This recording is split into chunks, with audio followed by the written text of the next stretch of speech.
Nosso grande inimigo nas quintas é o tempo, tá bom? Êxodo 25, a partir do versículo 31. Bota aí na tela, por favor, rápido. Dá algumas instruções, vem umas instruções de parte de Deus. E essas instruções serão para fazer o candelabro, né? A chamada menorá. E esse candelabro tinha um formato para ser feito, um lugar para ser posicionado, uma função. E tudo isso traz como analogia muita simbologia para que a gente possa hoje compreender tudo aquilo que Deus estava preparando, amém? As instruções para fazer o candelabro no santo lugar, dentro do tabernáculo. Esse texto relata como seria essa forma de fazer. Faça também um candelabro de ouro puro, de ouro batido, deverá ser feito esse candelabro, o seu pedestal. E aí fala exatamente como deveria ser feito. Era o formato de uma amendoeira um pouco mais estilosa, tá bom? Teria que ser feita de ouro puro. Tem muita gente com a tatuagem aí da menorá. A haste, o galho central, teria 3 ramos para a direita, 3 ramos para a esquerda, e todos teriam que ser feitos segundo o modelo que Deus estava falando para Moisés. Deus fala para Moisés, para o profeta Moisés, lá no monte de Deus, e tudo isso está descrito aí. No versículo 31 do mesmo capítulo 25, o Senhor fala assim: também farás um candelabro de ouro puro. E começa Deus a gastar tempo para descrever, para explicar como tinha que ser feito. O diácono David pregou, ensinou para nós, aquele que está atento aos detalhes. Deus é um Deus detalhista. Ele continua dizendo: o seu pedestal, tanto como sua haste, terá que ser de ouro, e os seus copos, e seus cálices, e as suas corolas formarão com ela uma só peça. Em Números, dentro do Pentateuco, Números 8, versículo 1 ao 4, o Senhor ainda diz mais para Moisés. E o Senhor fala assim para Moisés: Moisés, fala para Arão e diz o seguinte: quando acender essas lâmpadas, as 7 lâmpadas alumiarão o espaço em frente do candelabro. Arão, pois, assim fez. Acendeu as lâmpadas do candelabro de modo que alumiassem o espaço em frente do mesmo, como o Senhor tinha ordenado a Moisés.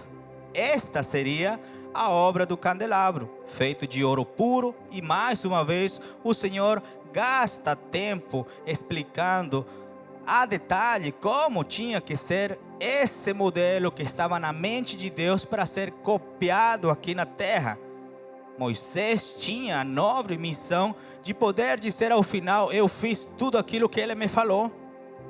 Todo esse texto, ele insiste em explicar para nós que realmente tudo aquilo que Deus estava falando tinha um significado.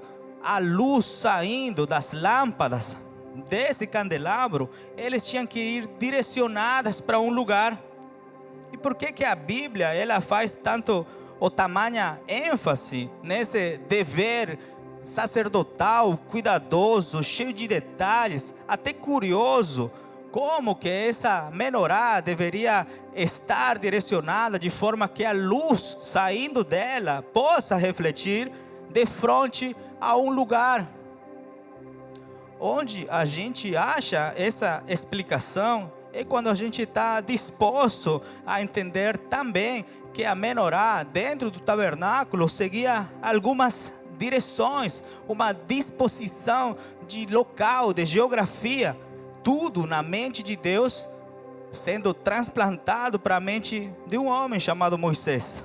Então essa luz lançada para frente, saindo da menorá, estava sendo direcionada para uma mesa chamada a mesa dos pães da proposição. Eram 12 pães, cada pão representava uma tribo, estavam enfileirados de uma forma especial, representando as 12 tribos de Israel. Então o fogo, emitindo uma luz estava significando hoje também para nós a presença doadora da vida de Deus, a bênção de Deus. Deus está trabalhando a detalhes. Milhares de anos atrás, hoje a gente prega sobre isso, mas tudo isso tem um objetivo para nós. Amém? Se vocês têm paciência, com certeza o Espírito Santo vai explicando para nós aonde que essa pregação vai chegar. Luz e fogo realmente representa algo para nós, que é a presença de Deus. Nós oramos que venha teu fogo, nós colocamos um altar, chamamos a presença, invocamos o nome do Senhor e algo acontece dentro de nós. Então essa presença de Deus simbolizada através do fogo, emitindo uma luz, e essa luz indo propositalmente para o lugar da mesa, onde os pães que representavam as tribos de Israel, sendo um lugar acolhedor da luz, do fogo de Deus, da presença doadora, de vida. Era isso que significava. Isso que eu falo e você imagina, você guarda esse conceito que a gente libera, você guarda sobre aquilo que você conhece, está representando para nós algo. O nosso Deus, Ele é intencional. Ele quer ficar tempo com a gente. Ele gosta de ficar com seus filhos. Ele ama escutar a tua voz. Ele ama quando você conta a mínimos detalhes tudo aquilo que está acontecendo no teu coração. Tudo isso mostra o querer de Deus. O que Deus deseja é que a gente possa ter uma vida contínua na presença dEle. Amém? Quando a gente entra na igreja, a gente acha que o culto vai ser só domingo. E aí tem um monte de agenda. E você vai ficando, cara, será que é tudo isso mesmo? Daqui a pouco você está na segunda, na terça, na quarta, na quinta. Porque é isso que Deus deseja. Deus não quer um cara que visite Ele só em Natal. Deus quer filhos que gostem de estar na presença dEle. Deus está falando aqui, através de todos esses livros, dizendo para nós que Ele ama quando os seus filhos ficam vivendo, quando eles moram, quando eles decidem viver de forma contínua na sua presença. Para que tudo isso? Para que a humanidade consiga ou possa usufruir da bênção. Amém? Então Deus fala para Moisés, Moisés tinha que falar para Arão, a missão de Arão seria acender as lâmpadas da menorá, direcionar essa menorá, colocar no lugar certo para que essa luz possa chegar a essa mesa. E é isso o que Deus está falando. A humanidade recebendo algo mediada pelos seus sacerdotes. Essa era a simbologia. Essa seria a representação de tudo aquilo que a gente está visualizando na nossa mente. Deus estava ensinando como que Ele tinha que ser buscado, como Deus tinha que ser adorado, como tinham que ser as ofertas, como tinha que ser o nosso caminho. A gente está falando do Antigo Testamento agora. Deus está ensinando, porque tudo aquele que está aqui hoje, todos os homens que estão aqui hoje, por mais que você não saiba, por mais que você não acredite, todos vocês são sacerdotes do Senhor. Todos. Amém? Deus está ensinando para o povo o dever sacerdotal. Número 6, 24 diz assim: o Senhor te abençoe e te guarde. A função de Arão, mostrando para o povo como tinha que ser, a detalhe, a função sacerdotal. O que eu faço então como sacerdote? Qual é a minha missão como sacerdote? Eu estou na igreja, o que eu tenho que fazer? O Senhor, através de Moisés e através de Arão, estão ensinando para o povo como tinha que ser esse dever sacerdotal. Número 6, 24, o Senhor te abençoe e te guarde. Essa seria a função sacerdotal, abençoar, clamar pela guarda do Senhor. Número 2, o Senhor faça resplandecer o seu rosto sobre ti. Vocês percebem a potência da unção sacerdotal sobre alguém? Que o Senhor tenha misericórdia de ti. É um pai clamando pelos filhos. É o que Jesus faz até agora. O Senhor levante sobre ti o teu rosto e te dê a paz.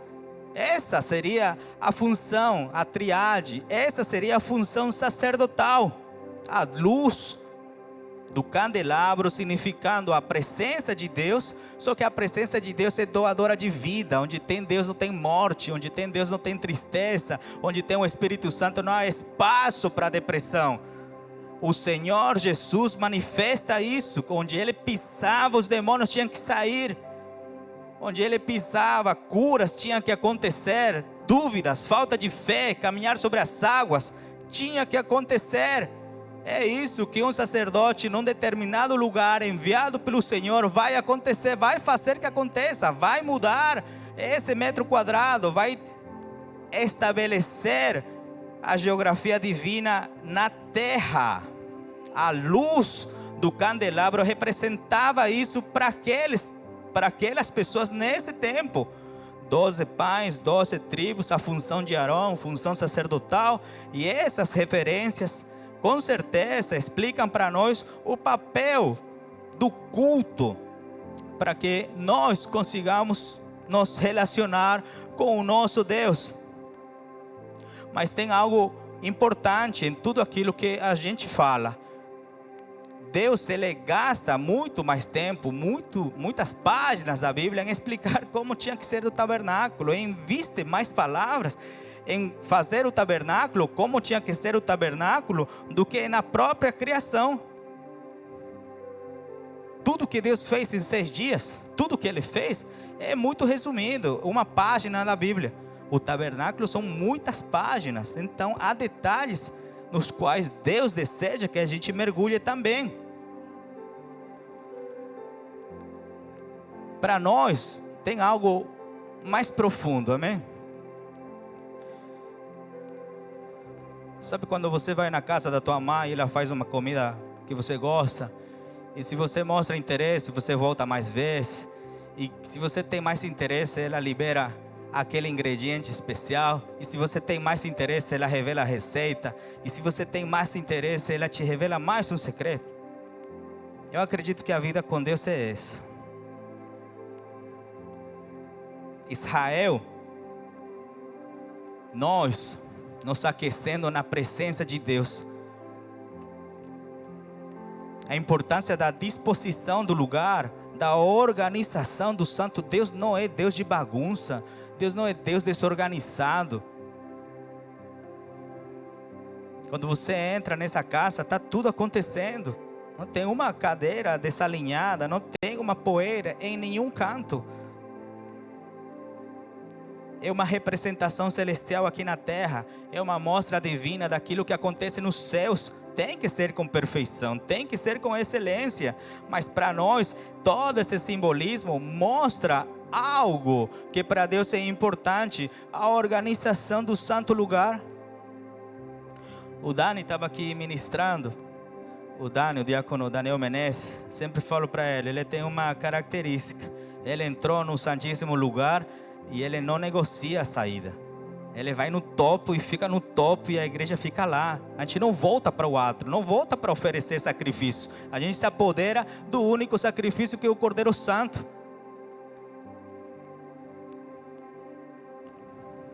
A vida com Deus, na casa de Deus, esse é o objetivo do nosso Pai amado. A vida com Deus, não em qualquer canto. A vida com Deus na casa de Deus. Esse seria o principal, esse seria o objetivo original da criação. Amém? Habitar na casa de Deus.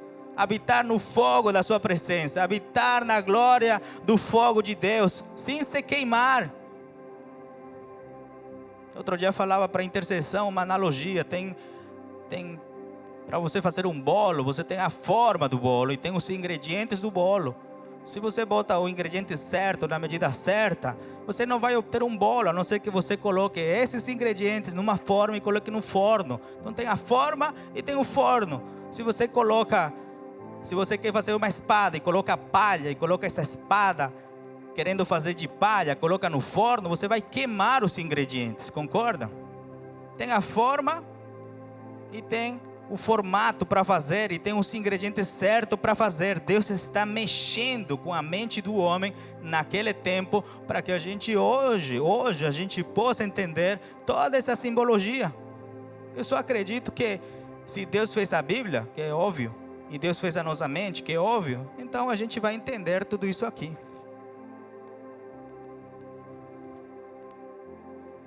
O objetivo original da criação seria sempre, é sempre uma vida com Deus na casa de Deus. Eu serei enfático nessa frase: vida com Deus na casa de Deus. Esse simbolismo, com certeza, mostra o querer de Deus como Pai, que seus filhos estejam na presença de Deus.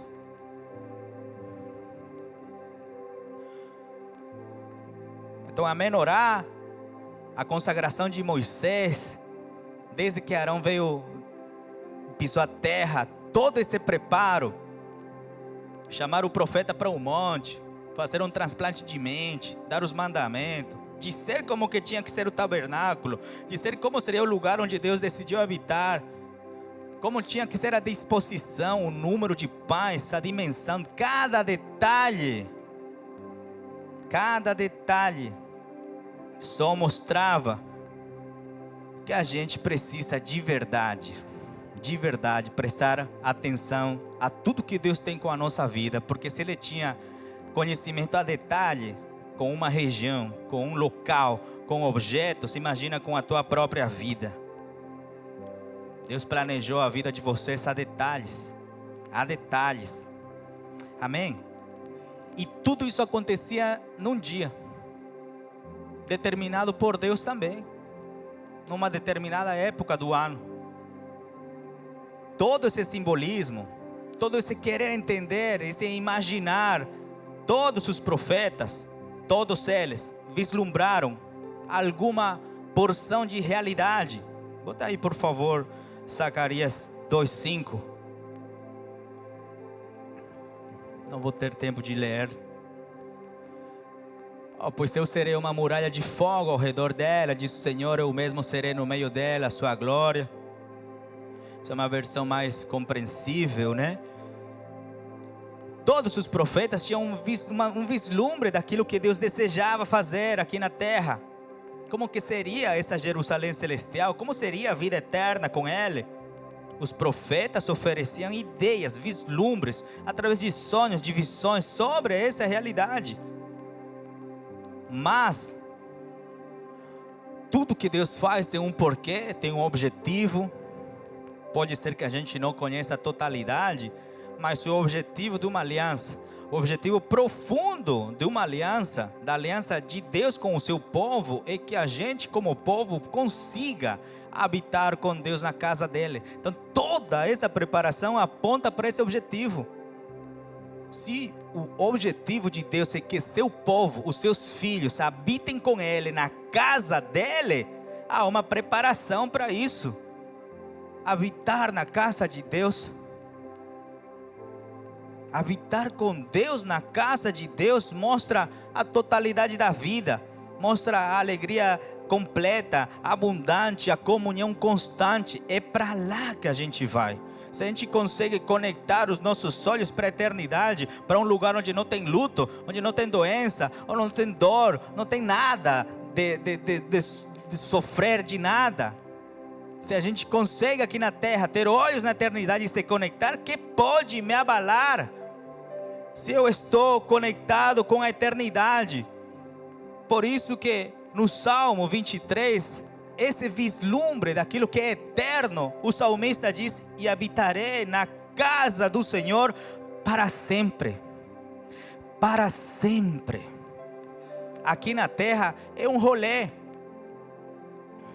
mas habitarei na casa do Senhor para sempre. O Salmo 23 era um salmo que os judeus falavam de liturgia de portal, era um salmo de entrada. Eu vou entrar nesse lugar, e como posso entrar nesse lugar? Orando, cantando, salmodiando. O Salmo 23 era o desejo ardente do povo para poder entrar, era uma oração na porta. Eu habitarei na tua casa, Senhor, para sempre. Era uma liturgia de porta. Mas sempre surge a pergunta para o homem: quanto mais eu posso avançar? Eu nasci para ficar no átrio, eu nasci para ficar no pátio, eu nasci para ficar na sacada, eu nasci para morar no centro da sala do coração de Deus. Quem pode, por isso surge a pergunta, quem pode então morar no teu santo monte? Eu estou aqui na porta, eu estou recitando o Salmo 23, mas como eu faço para entrar no teu santo monte? Eu posso te dizer que há uma resposta para isso, e essa resposta mostra que essa realidade é possível. Como eu posso morar no teu santo monte? A resposta mostra que há uma realidade real, finalmente possível. É possível. É possível. A igreja nova de Cristo aqui na terra, não há CPF, CNPJ mais forte, mais poderoso do que a instituição espiritual dada por Deus. A mesma coisa que a família. Projeto que nasceu no coração de Deus. Nada há mais forte do que uma família reunida na casa de Deus, buscando Deus. Esse é o fim principal de toda a humanidade: glorificar a Deus e desfrutar dele para sempre. O que Deus faz para isso? Esse é o tema da pregação. Ele coloca à parte, Ele separa. Esse é o significado de santificado, de separado. Aquele que Deus separou, Ele consagrou, Ele separou. Amém? Sabe de onde surge essa palavra? Gênesis 2:3 diz assim. Bota aí na tela, por favor. Ver se estou com essa versão aqui. Gênesis 2:3. E Deus abençoou o sétimo dia e o santificou. Pode deixar aí. Deus fez o primeiro dia? Fez ou não fez? Fez o primeiro, o segundo, o terceiro, o quarto, o quinto, o sexto. Só que esse dia, o sétimo, o último dia, o Senhor o santificou. Não é que os outros Ele não fez, porque a Bíblia não fala que fez. Mas o sétimo dia Deus o santificou. Ou seja, se Deus tem um alvo, se Deus tem um objetivo, Ele prepara o caminho para esse objetivo. Qual seria o objetivo? Desde que Ele criou todas as coisas, um dia para ser santificado. Ele criou no primeiro, no segundo, criou. Mas o sétimo, a palavra de Deus diz que Ele o santificou. O sétimo Deus separou, Ele fez uma diferença, Ele separou. Deus separa com um objetivo. A palavra de Deus diz que nesse dia Ele descansou de toda a obra que Ele criou e que Ele fez. E aqui deixa um ensino para nós. Muitas vezes a gente se cobra de contemplar as coisas. Mas a adoração é isso, eu contemplo a tua santidade. O que eu vejo? Eu vejo a tua beleza. O que os anjos adoram lá? Aquilo que eles veem: santo, poder, glória. Santo, poder, glória, santo. É o que eles veem. É a contemplação da santidade. Nós te adoramos na beleza da tua santidade. É isso que Deus fez. Deus criou todas as coisas. Deus criou todas as coisas de forma perfeita. E quando Ele finalizou essa criação, a palavra de Deus está dizendo aqui que Ele contemplou e Ele descansou.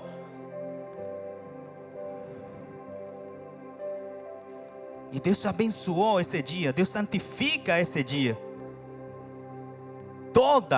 Todo o volume, quando você lê a Bíblia em voz alta, todo esse movimento do relato, quando você está se interiorizando, está lendo a Bíblia, todo esse movimento aponta para algo, e esse algo se chama santificação. Deus criou todas essas coisas com um objetivo. O objetivo é a parte final. Qual é a parte final? Um dia que seria separado por Ele. Um dia que seria estabelecido para Ele, consagrado como dia de culto.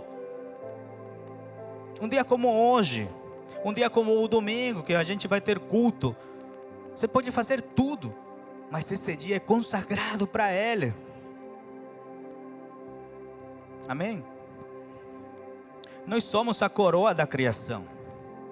A gente enfatiza normalmente muito sobre o sexto dia. Damos ênfase ao sexto dia, o dia da criação do homem. E é verdade, eu não vou desmerecer, não vou minimizar o sexto dia. Mas todo o relato bíblico em relação à posição entre o sexto e o sétimo, amém, nós somos a coroa da criação, nós somos os únicos feitos à imagem e semelhança do Senhor. O Senhor fez as baleias, fez o pato, fez o macaco, a gente pode falar, fez, né? Que lá deu um problemaço, né? Fez os elefantes, fez a criação, as folhas, os mares, os luceiros. Mas a glória dele repousa naquele que ele chamou de imagem e semelhança minha. No sexto dia, Deus fez tudo isso.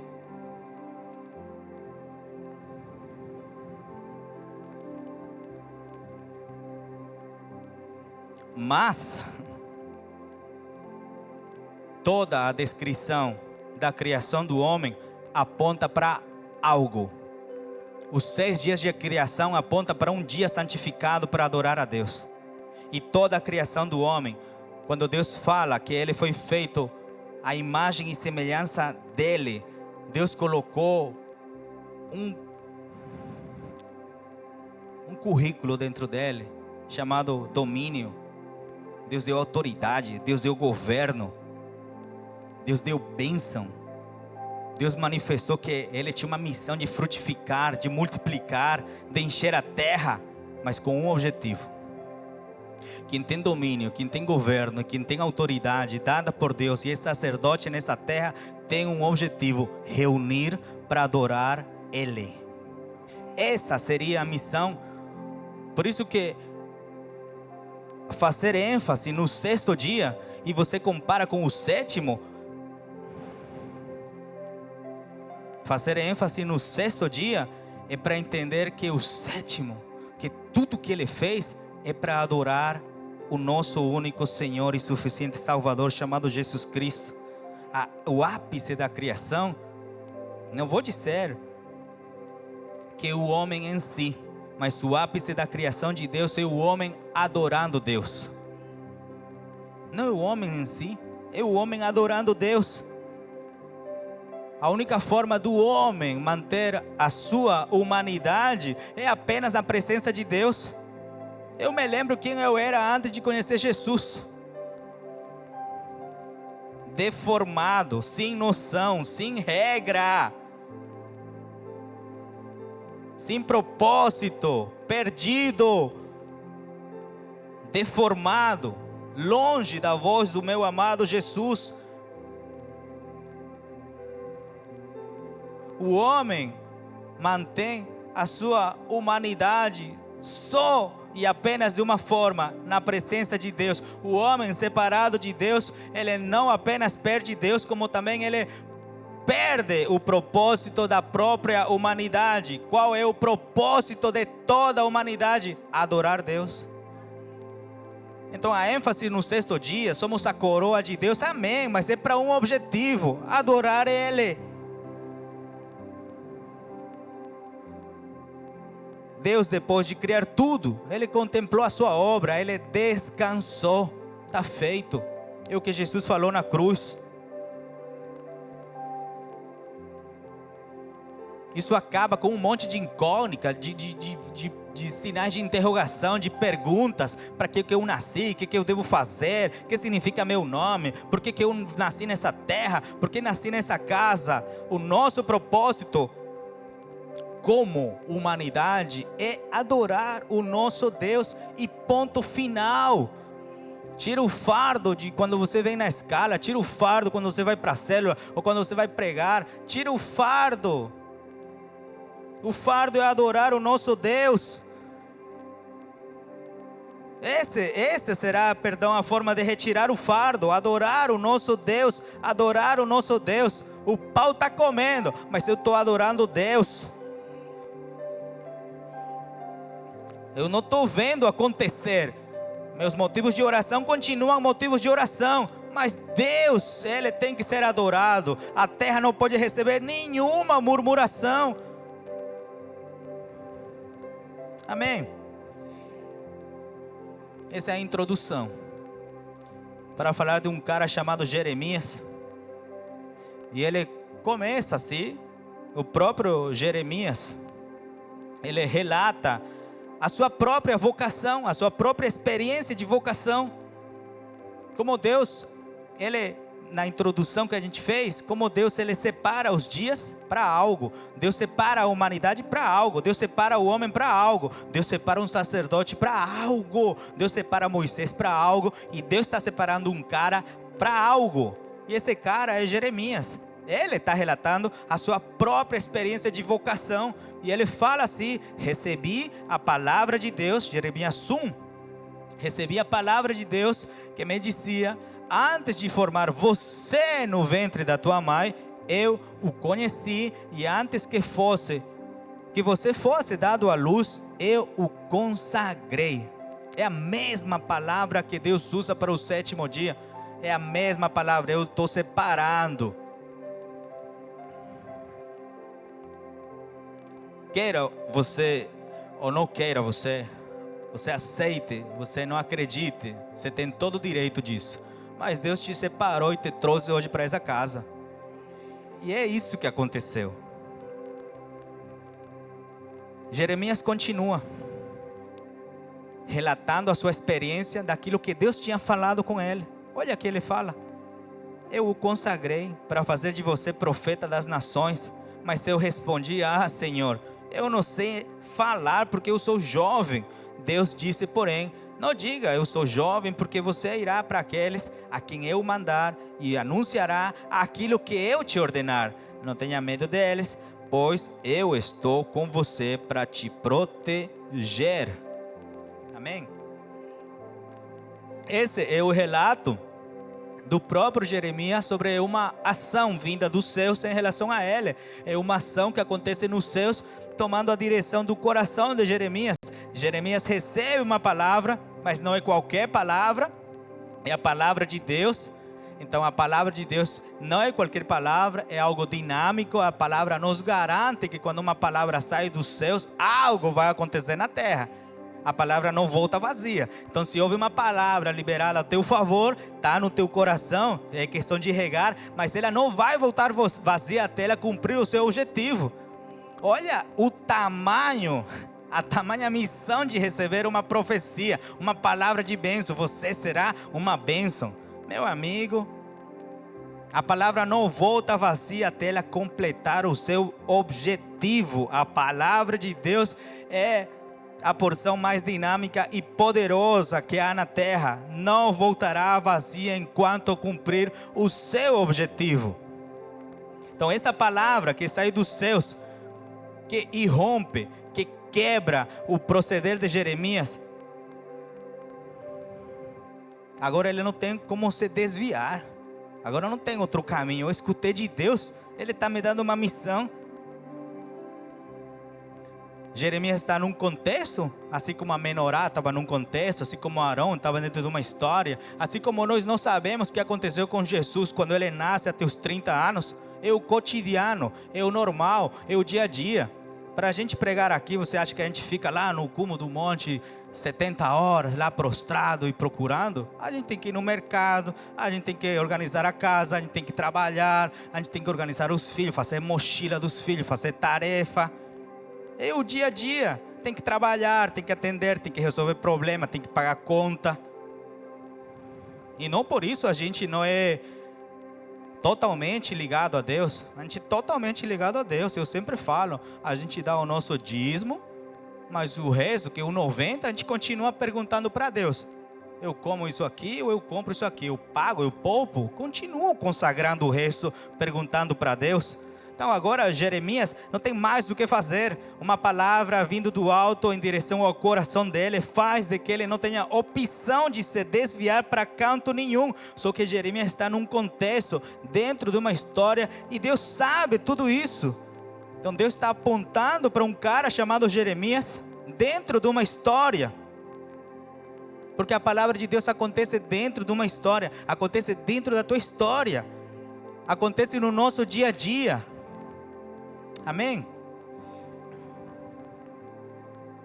Deus não está pedindo para ninguém se alienar da história.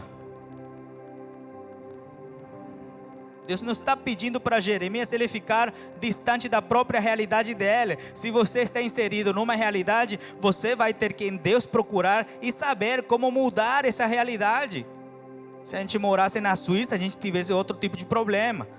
Mas a gente mora aqui e a gente tem outro tipo de problema. E esse outro tipo de problema, eu tenho que fazer motivos de oração, encarar esse tipo de problema e não me alienar da minha realidade. O que Deus lança para Moisés, a palavra poderosa de direcionamento para o coração de Jeremias, faz de que ele não fique viajando longe da sua realidade.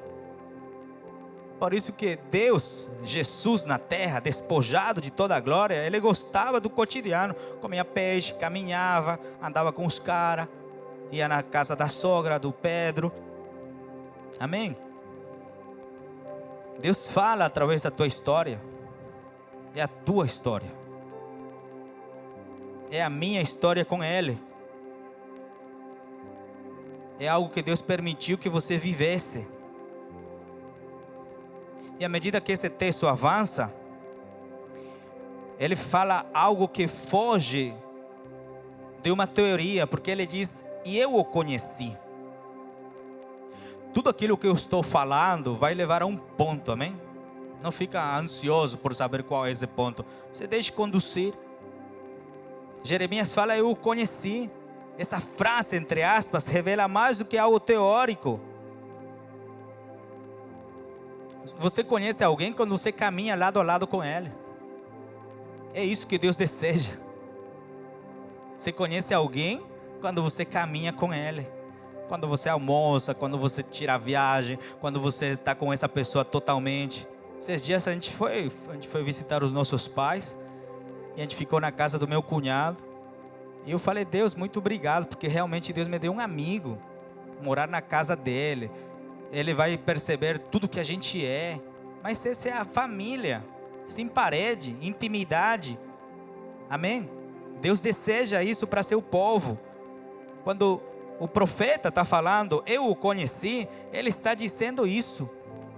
Quando Deus está falando para ele isso, ele está dizendo assim, caramba, ele sabe da minha existência desde que eu estava no ventre da minha mãe. Desde tempos remotos, Deus, ele está em intenso relacionamento com a gente. E esse intenso relacionamento mostra cuidado, mostra preocupação e mostra também providência. Esse é o nosso caminhar com Deus. Eu o consagrei. Jeremias está fazendo sua biografia, seu autorrelato daquilo que Deus estava falando com ele. Eu o consagrei. O próprio Deus falando para ele, eu consagrei você para viver algo comigo, uma relação especial com Deus. E aqui entra algo para tirar a poesia, para tirar o romanticismo.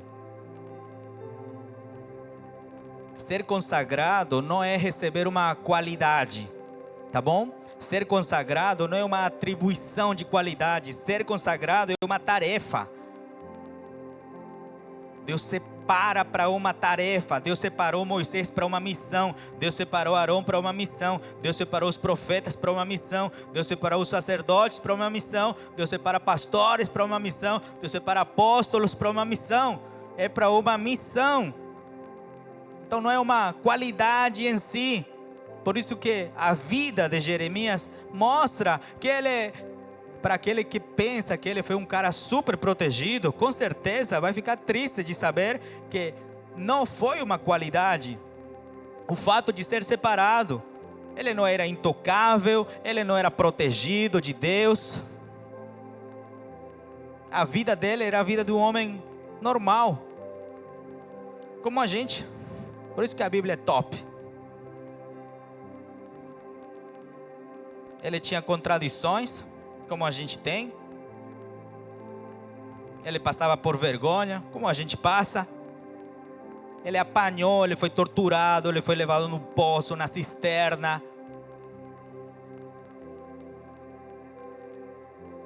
Foi um cara autêntico. Jeremias chorava na presença de Deus e chorava na presença dos homens. Chorava na presença de Deus e chorava na presença dos homens. Mas ele nunca desistiu de Deus e nunca desistiu dos homens. Olha que traço messiânico que ele tinha. Ele não desistia de Deus e não desistia dos homens. Ele cumpria a cruz. Vertical, olhando para Deus, e horizontal, amando o meu próximo. Ele se dedicava a Deus e ele se dedicava de forma sem nenhuma chance de questionar. Ele era excepcional no seu cuidado com o povo. Então Deus consagra ele. Deus separa ele para uma missão. E sabe qual é o alcance da palavra de Deus para esse cara?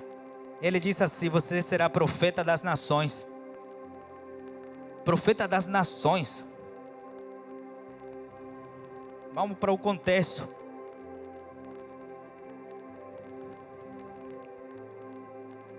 Imagina os vizinhos legais que Israel tinha.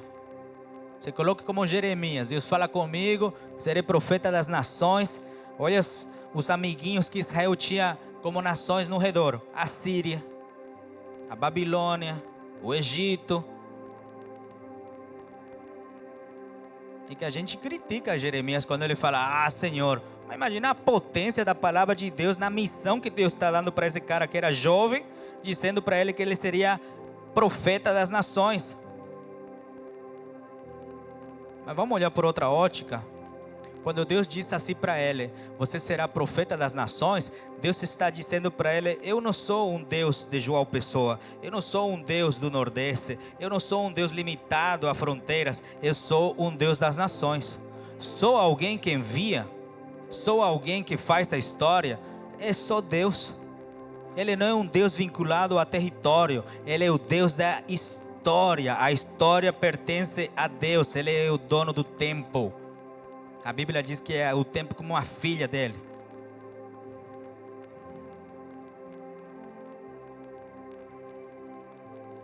É fácil criticar Jeremias quando ele diz, entre aspas, ah, Senhor Deus. Não é uma exclamação qualquer, mas sim mostra quando alguém é atingido por algo extremamente potente. A missão que Deus tem para alguém que é separado para isso, para algo, para aquilo, para o que você deseja. A missão que Deus tem, a tarefa que Deus tem para alguém que é separado, é potente, é para se tremer.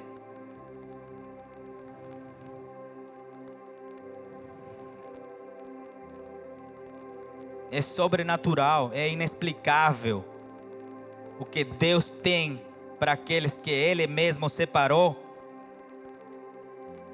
Jeremias está dizendo implicitamente, mas com todas as letras: eu não desejo ser profeta. Mas Deus está falando: sinto muito, porque eu já te escolhi. Não há como debater com Deus, não há como brigar com o Todo-Poderoso. Jeremias se sentia imprestável. Quem não diante de tamanha missão? Mas ele foi obediente à missão. Deus é Pai. A gente lê o texto rápido, mas Jeremias fala, Deus espera, Jeremias interage, Deus escuta. Não atropela a fala de Jeremias. Deus é paciente. E quando Jeremias responde, Deus, com seu perfeito amor, diz assim: não diga que eu sou jovem, não digas isso, que você é jovem.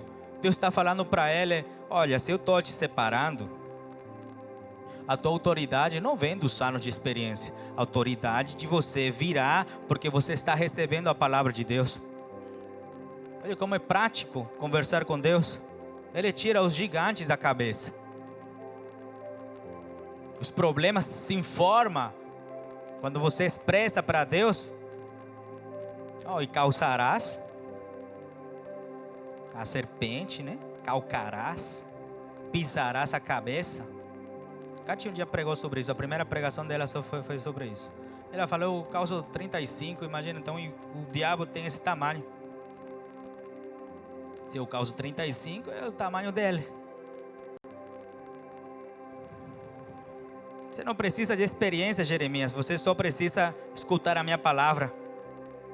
Esse será teu incentivo. Sabe por quê? Porque se eu sei que Deus me separou, se eu sei que Deus me consagrou, a minha palavra de incentivo será aquilo que Deus falou. Eu estarei com você. Essa é a garantia do meu apoio. Eu estarei com você. Ele é o Pai que não abandona. Eu estarei com você para te proteger, Jeremias. Essas palavras têm que ser de importância total para nós. Elas carregam o verdadeiro sentido do envio.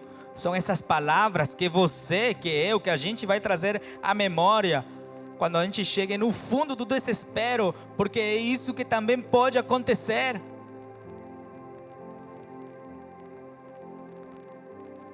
Quando a gente imagine que diante de uma missão dada por Deus a gente pode fracassar, a gente tem que se lembrar que Deus nos separou e que Deus está com a gente. Por isso que a gente tem que tirar aquele romanticismo das missões que Deus dá e encarar como homens e mulheres, como sacerdotes separados pelo Senhor, entendendo que às vezes esses abismos são inevitáveis.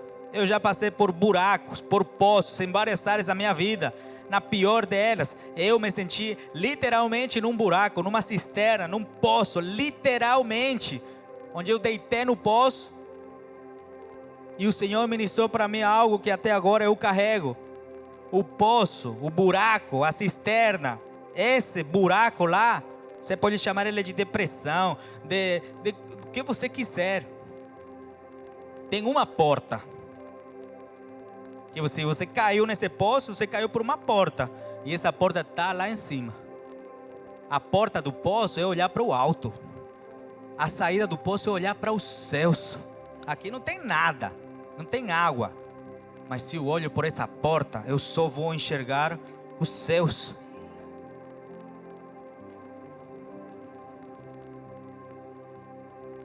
Jeremias com certeza iria lembrar de tudo aquilo que ele estava dentro dele. Qual seria meu remédio? Qual será o meu remédio para minha alma quando eu chegue nesse abismo, mesmo cumprindo a missão? O inevitável desespero, mesmo você estando na missão, as guerras inevitáveis, mesmo cumprindo aquilo que Deus te deu, vivenciando luto, doenças, misérias, heranças malditas, muitas vezes. Qual será para mim? Qual será para mim realmente a minha fortaleza?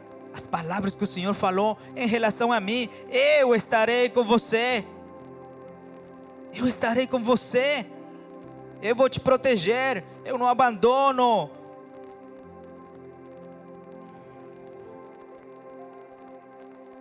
Essa é a parte legal do relato. Mas o profeta tem que ouvir de Deus, amém? Mas ele não só tem que ouvir de Deus, como ele tem que pôr em prática. Então Jeremias agora escutou de Deus, e agora vem a parte do homem, de pôr em prática aquilo que ele ouviu. Quando a gente quer solucionar algo, a gente tem que diagnosticar. Mas a gente não pode ficar no diagnóstico. Então Deus, eu estou aqui, eu quero uma missão. Aí Deus não fala, eu insisto, jejuo, me consagro. Aí Deus fala, puf, dá a missão. E aí, vou ficar com a missão? Agora eu tenho que pôr em prática.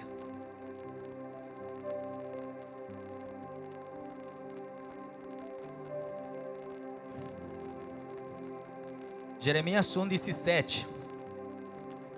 Olha o que Deus fala. Beleza, Jeremias, você já escutou. A minha palavra não vai voltar vazia. Agora vamos para aquilo que tem que ser feito. Quanto a você, arregace as mangas, levante-se e diga a eles tudo que eu mandar. Não tenha medo, senão eu é que farei você ter medo deles.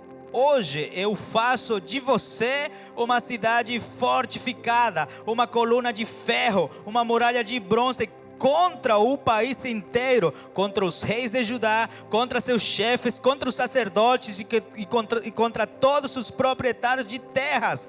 Eles farão guerra contra você, mas não o vencerão, pois eu estou com você para sempre, para te proteger.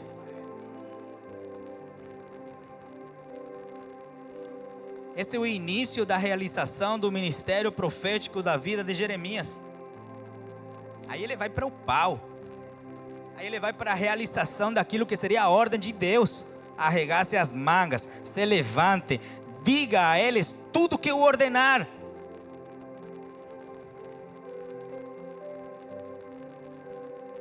Aí que entra o medo.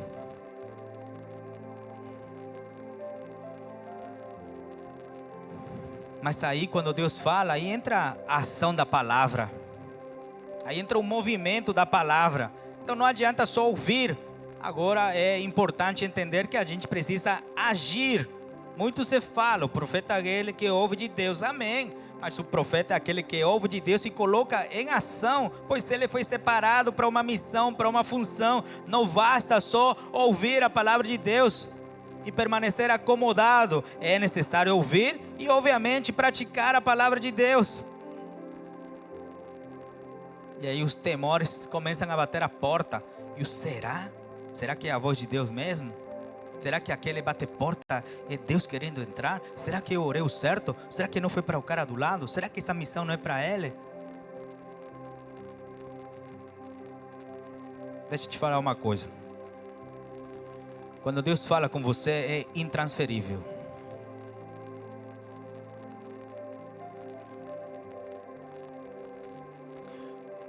São as escolhas. Eu te escolhi, Deus. Ele me escolheu primeiro. É intransferível. Ou Jeremias enfrenta seus medos, ou ele é vencido pelos seus temores. Não tem outra opção. Quem era aqueles que eram chamados de inimigos? O país inteiro. A Bíblia fala de 3 categorias. Fala de reis, de chefes, de sacerdotes, de proprietários de terras. Inimigos fortes. Eles representavam nessa época toda a organização do mal, da violência, da miséria, da pobreza. Mas todas essas estruturas, por mais organizadas que elas estejam nesse tempo, todas elas seriam atingidas em cheio pela palavra profética de Jeremias. Todas as estruturas seriam derrubadas. Eu confio naquele que me separou. Eu confio naquele que me enviou. Ele me separou para essa missão. Se reinos se levantam, se sacerdotes errados se levantam, eu vou derrubar todos eles em cheio. Essa era a missão de Jeremias. Mas a cidade está sendo invadida. Deus está falando para Jeremias: você agora é uma cidade que não pode ser invadida. Uma coisa aqui é verdade. Deus fala para Jeremias que ele não seria vencido.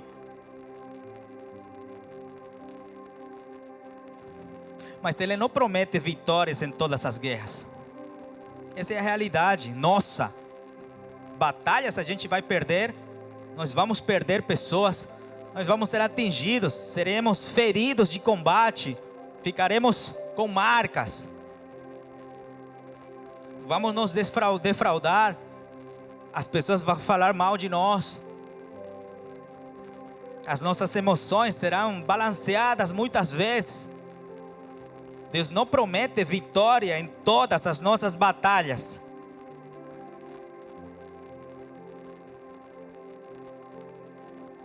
Amém?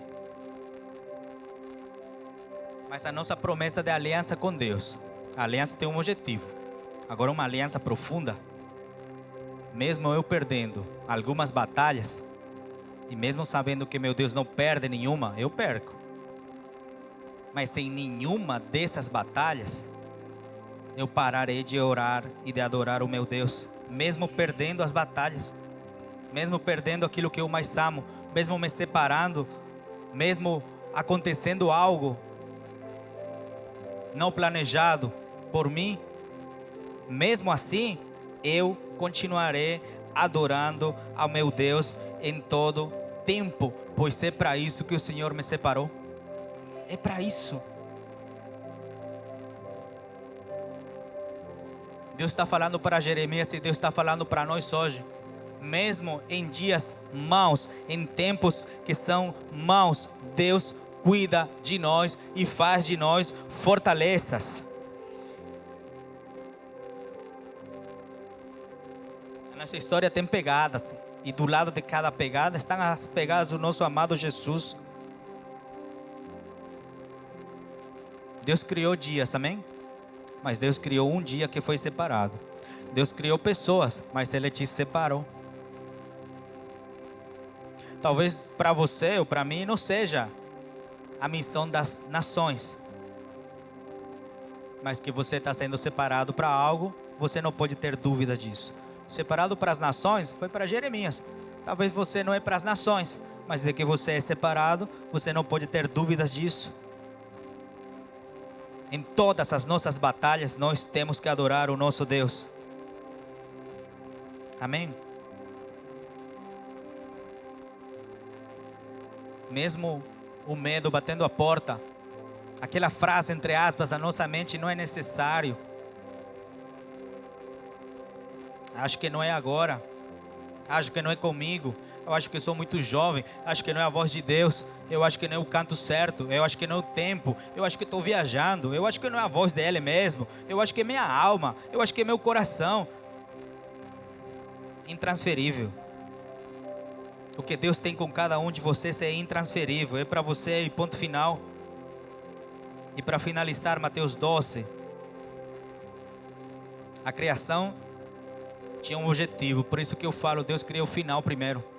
A palavra de Deus diz assim, que Deus criou os céus e a terra. A nossa morada final será os céus. Deus no início criou o final. A nossa morada celestial, Deus criou no início os céus e a terra. No início está o nosso final. Deus criou os dias e separa um. Deus cria homens e separa alguns. Deus levanta Moisés, levanta Arão, cria um monte. Pô, imagina, Deus da geografia tem que soprar e fazer um monte para levantar um cara, para colocar o cara, o nome do cara certo, para consagrar o cara, para subir no monte, para recepcionar a constituição política do universo, os mandamentos, para o cara acreditar em tudo. Deus, com paciência, criando tudo isso, Deus consagra, Deus separa. E tudo isso tinha que acontecer num sábado, o tabernáculo. A menorá, tem que girar a menorá para um canto certo, imagina.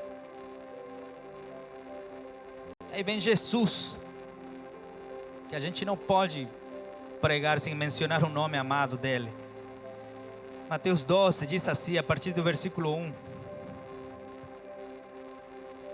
Naquele tempo passou Jesus pelas searas do sábado. No sábado. E os seus discípulos, tendo fome, começaram a colher espigas e a comer. Os fariseus, vendo isso, lhe disseram: eis que os teus discípulos estão fazendo o que não é lícito fazer no sábado? Jesus, porém, lhes disse: acaso não lestes o que fez Davi quando ele teve fome? Ele e os que com ele estavam, como entrou na casa de Deus e comeu os pães da proposição, que não lhe era lícito comer, nem aos que com ele estavam, mas somente aos sacerdotes? Ou não lestes na lei que aos sábados os sacerdotes no templo violam o sábado e ficam sem culpa? Versículo 6. Eu, porém, vos digo que aqui está alguém que é maior do que o templo. Mas se soubesses o que significa misericórdia quero e não sacrifícios, vós não tereis condenado os inocentes, porque o Filho do Homem é Senhor também do sábado. Deus fez todas as coisas e a palavra de Deus ensina essa ideia dizendo que Ele descansou. Ele contemplou o que Ele fez. Às vezes falta isso em nós.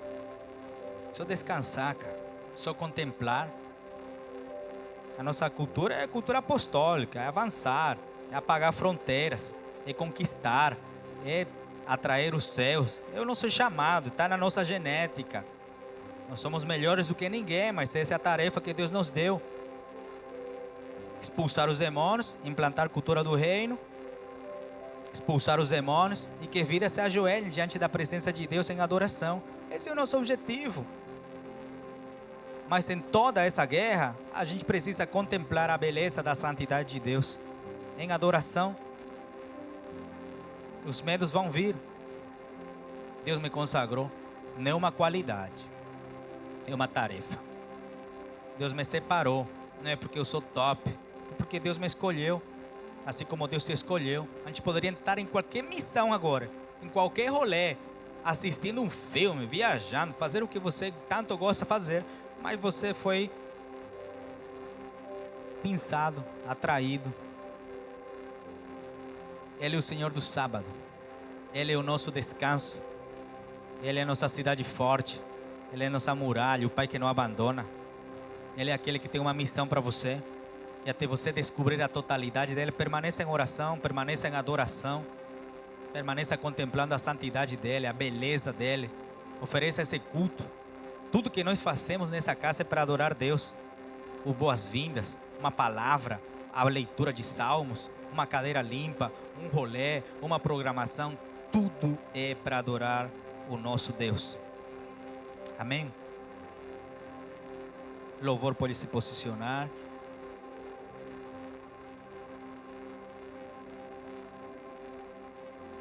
Feche teus olhos um minutinho. Às vezes nós